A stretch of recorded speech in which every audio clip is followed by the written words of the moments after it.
I want the visa. I don't care. And still, I guess they just had the cash and they just don't care. But most times, even, yeah, they're talking about getting rid of it and they're or raising it to 1 million.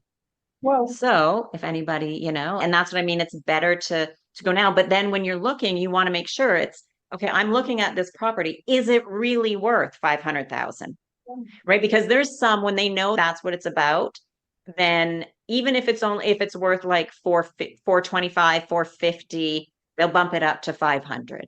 mhm. Right. So in those cases, I think sometimes you want to look, if you can afford it, a little over like the $600,000 mark, because then you're more in the actual value of what you're getting. When you're in that between that 4 and 5, you got to be careful because they just might bump it up and you're paying more and getting less because of that residency. But if you want to go to Spain, there's other options. And the Golden Visa program, in my opinion, is not the best way.